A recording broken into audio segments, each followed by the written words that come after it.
good one for you today. We are in Delaware, on the border of Delaware and Maryland, and I got something fun to show you. There's going to be a little presentation on the Mason-Dixon line. I'm going to film a little bit of it, and then we're going to go try to find the tangent stone. So stick around.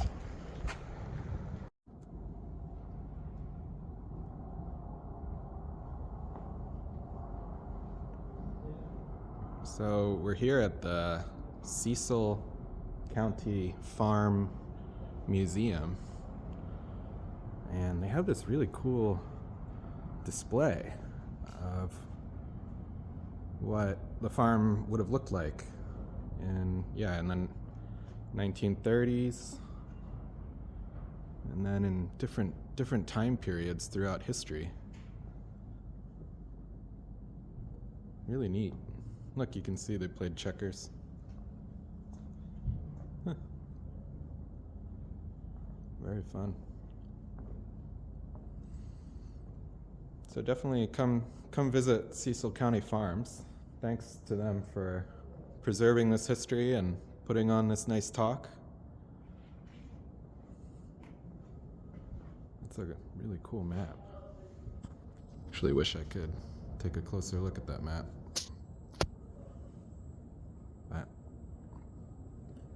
Really beautiful. So yeah, we're gonna get a little talk about Mason and Dixon today. We're gonna learn something, hear some interesting stories, and then my goal is hopefully I'm not exactly sure if the speaker is gonna lead us over to the tangent stone that's nearby, or if that's gonna be a separate excursion that I do after the talk, but hopefully we'll find it, and that'll be the next stone. So yeah, I guess we'll see how it goes. I'm excited to learn something. We'll see if we can find the next stone in our quest to find the Mason-Dixon line stones. And I guess I might as well say now, please like, subscribe, and comment. Your likes and subscriptions really matter a lot to me, so I appreciate it. And I love hearing your comments. So if you've been to the Cecil County Farm Museum, or you live in Delaware, know anything else about this area, please leave a comment about the history. And then also, it sounds like the Cecil County Farm Museum is fundraising to expand. They want to build some bathrooms and things like that. So please check them out and give a little donation. Thanks. Story, still, it just blows me away because I can't believe I made this huge mistake. Right, Emily? I can't hear you very well back here. Oh, yes, I know what you're talking about. Yes, already. I'm going about that, right? So in 2013, the surveyors had a rendezvous, like they do every so often, where everyone from the whole United States get together and they do something special. Well, that year, they were putting this at South Street, a plaque dedicating the South Street monument. It took till 2013 for them to put it. They did that. They put a monument on Mason's grave, and they put a spike in the road where the actual observation took place at stargazing.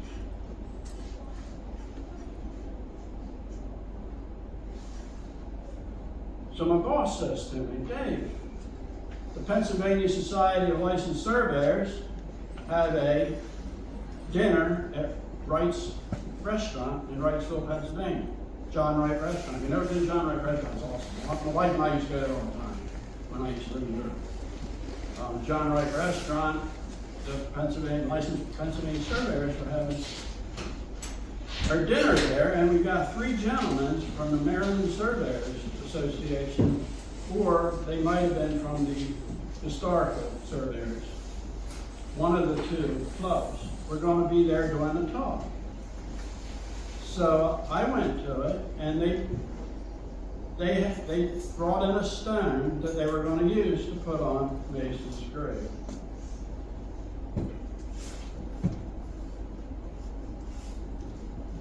I thought the story was, and I don't know how I could have made a mistake like that. I don't.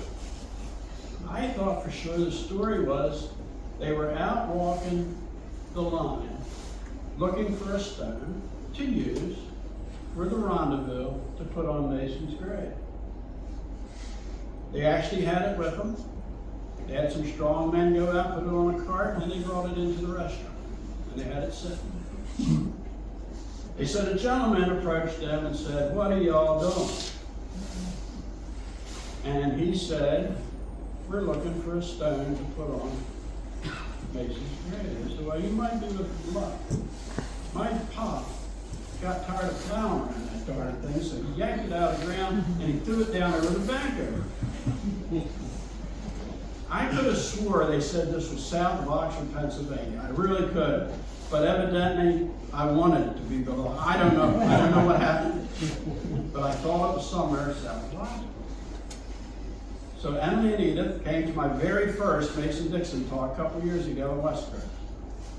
And I remember them sitting there and all the excitement in their faces and listening to me talk about the Mason-Dixon. Edith and Emily, they were the Gilby sisters that went out and actually saw every stone from mile marker 1 to the Susquehanna River, mile marker 29. One of them, they had to dig down very deep to get, and it still amazes me that they found that monument. It was a miracle. That was a miracle. And GPS. It was a good GPS, good coordinates, and a miracle. It had to take all three of those for them to find that monument. So Emily and Edith heard my story. So we were trying to figure out where this monument was south of Oxford. We just couldn't, and nothing made sense. There was only a couple missing anyway. Most of the ones are still there. But there are a few missing. I think, what, number 8? We were thinking it was number 8. There's trouble. There's no bank. It wasn't near a farmer's field. The whole deal didn't make sense. It did not coincide with the story. So for a while, we went on trying to figure out where this stone came from. Well, Emily got on their Facebook page. I think it was my sister. I can't even remember where it came from. Oh, So Edith that did it. yeah, she's the main researcher in all Edith got this. on the Facebook page and put the story out there. Well, one of the 3 gentlemen that was there at that restaurant that night saw it. So he was able to give us the correct story. I had everything right except it being south of Oxford. But I must say that it appeared to me, because Molly Johnson, who's Brumley now, her grandfather owned the property that number 8 was on. Oh, it was that stone? And- Okay. That Yeah. the picture of is on the front of Yeah, I got the book now. The picture of the Thanks book. to Molly, I got the book now. And I said, well, that could be, because it looks like where the stone in the picture, it's really battered and beaten up, that it looked like somebody might have taken the top of that off. And, it would have sort of looked like that, but it came from farther west, right? Didn't it come out from, I don't know, somewhere in western The Maryland? guy responded back and said the stone came off of number 140, Oh, which is out there already. You're in the mountains. You're in an area where Mason-Dixon had actually stopped putting stones. That's why I said this stone was one that was stored at Fort Frederick and was reset in 1901. but somebody really beat it up between 1901 Oh, and it was 2013. Plenty got beat up since then, yeah. So they went down over the bank and they found it. And that's the stone that came from mile marker 140. 140 is supposed to be a crown stone. They didn't care. They were just putting monuments in to replace ones that were missing, because that's not a crown stone. But they didn't want a crown stone anyway. They went along with the crown on it for it to put on Mason's grave. So they did that. They put the plaque there on South Street, and they put that spike in the road with a plaque describing it right there. A little bit closer, there's the spike. It's pretty, Google Earth's amazing. I used to go out and do topo jobs and survey, and I'd get back, they'd process them, and all of a sudden I get a call, "Dave, you missed the water valve." I was like, "I missed the water valve? I don't ever miss anything." Well, you did. They brought it up on Google Earth, and sure enough, there it was.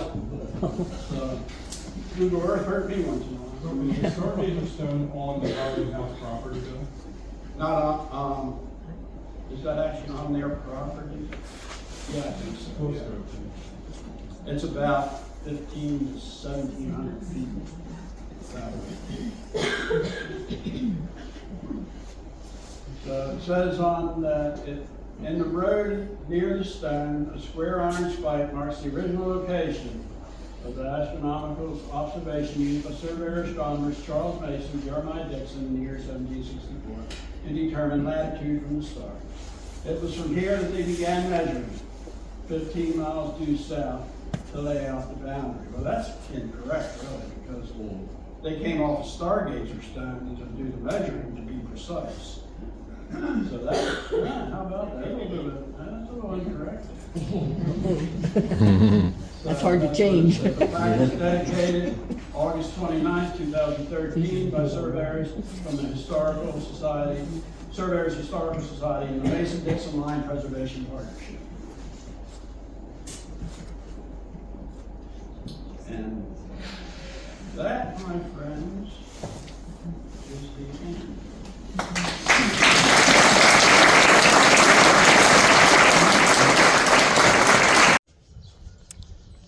So wasn't that a nice talk? I'm gonna put in some snippets from the talk. I hope you enjoyed those snippets that I put in. They're really wonderful people, and I think we've uncovered quite a few mysteries about the Mason-Dixon line to uncover, or to solve, I mean. So I think we've got some good leads here. Now I want to finish off this video by taking you to the tangent line stone. Hopefully I'll have put in a clip explaining what the tangent line stone is. I'm at the end of a cul-de-sac here, somewhere in Delaware, Maryland. Not exactly, I think I'm in Maryland right now, but I'm very close to the Delaware line. I'm about to walk back into some of these woods. I'll show you. So let's see if I can walk back here. I hope I'm not trespassing. I don't think I am, but we're going to be very careful and try to find a tangent. Oh, hi, puppy. Okay, so let me turn this off for a moment. Okay, I see it. So let's just take a quick walk through the woods here. Wow, look at that. There is a nice little trail. And there's a pond. But there it is. This is the tangent line stone. And you can see, oh, let me squeeze the camera through. You can see it says the word tangent on it. 1849. Isn't that interesting? Let me squeeze the camera back here. So now this is a replacement stone, we learned. It says M for Maryland on this side. And then that other stone here, that might be a different survey marker from a colonial surveyor. It's definitely a different kind of stone, and it looks quite a bit older. It looks quite a bit older to me. You know, you can see that this stone back here, the replacement stone, looks like white granite to me, and then this looks like a different kind of granite. So interesting. Might have to figure out what that's about. I mean, on this side is the D for Delaware, and so there's the D for Delaware, and this looks like it has a crest. So I wonder if this is actually the original marker, or one of the original markers. The crest has been worn away. And then this is a replacement stone from 1849.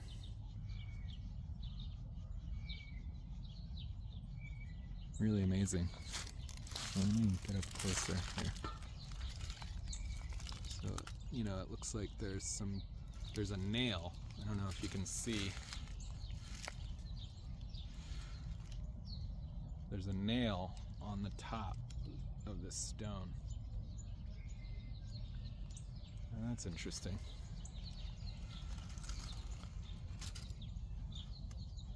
And then this stone, you know, it looks fairly recent. It hasn't been weathered too much, right? Yeah, so this is the tangent line marker, the Mason-Dixon line. Very special. And just to explain why it's special, this is where the curve, the arc of Delaware, meets the border with Maryland. And if you know anything about calculus, or geometry, but calculus, you know that an arc meeting a line, where the line touches the curve of an arc, that point is called the tangent. And the line, is it called the tangent or the derivative? I'm forgetting my calculus a little bit. Maybe it's the derivative. I guess when you measure that point, you take the derivative of the tangent. And the tangent is the tangent line that hits that arc. So we are on the tangent line right at the point where the arc of Delaware meets the Maryland border. A little bit of geometry for you from the Mason-Dixon line days. And you can see it's in this cage. So that's really well protected. I don't think anybody's going to mess with that. I don't think anybody's going to really be able to get in there. I mean, they could if they wanted to jump over it, they could, but no one's going to hit it with a car. No one's going to plow over it. And it's in a really nice scenic lit area. There's a pond, and it's in the woods here. There are houses around, but it's fairly accessible. So definitely worth a visit if you're in this part of the country. And yeah, that's the second marker that I've found for this series. So that's number 2, and this is a special one. I actually might come back here at some point because I really like this stone in particular. Just the very strange nature of the geometry behind it is really cool. And one thing that I've recently come to learn is that these monuments they're not National Historic Monuments yet. They're just sort of out here in the woods, unprotected. And hopefully someday they get made into national monuments and added to a registry so that they can be the preservation of these stones can be funded. As you see, it takes some funding to protect them, and a lot of the stones haven't been well marked or well protected. So hopefully they become registered, and I've actually been in contact with the Maryland Geological Survey that is in charge of marking these stones and preserving them, and I'll be volunteering with them to help them fill in some of the gaps of their survey. And I recently, actually earlier this morning, met a very important person whose name is Emily Kilby, and her sister, Emily and Edith Kilby, have done a lot of work to locate some of the missing stones.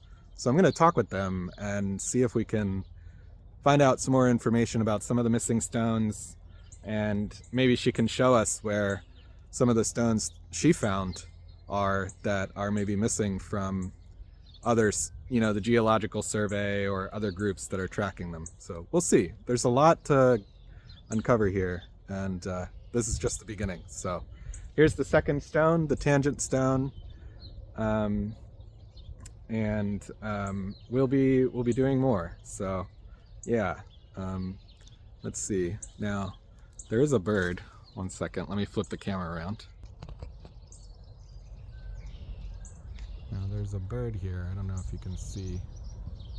Little brown bird. Of course, blending in now, not moving.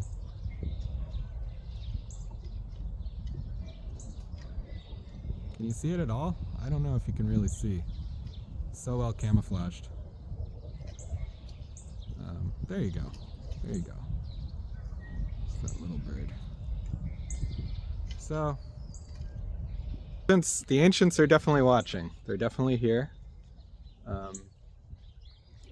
I can hear more birds in the bushes, and I've seen a few birds of prey circling. They might have been vultures, but yeah, I think this is a very special place. I don't know that I feel the energy of the ancients too strongly here. I'll be honest, but I hope that Mason and Dixon, they had good relations with some of the Indians, and this line certainly matters for Native American history, but also for American history. This is where, north of this line, you were free if you were a slave, and beneath the line, you were not free. So it was a very important place in American history. And we'll be covering it much more, but I just wanted to show this one tangent line. And I hope you enjoyed the talk earlier. It was very interesting. So we'll be following up on some of those leads. All right. So my name's Sean. This is my channel, Saul Good. Thank you for coming with me on this adventure to find the tangent line stone. And we'll be doing more. So like, subscribe, leave a comment if you know of any other interesting things to see around this part of Delaware and Maryland. And yeah, come along for the next one. Thanks. Happy Saturday. Take care. Bye.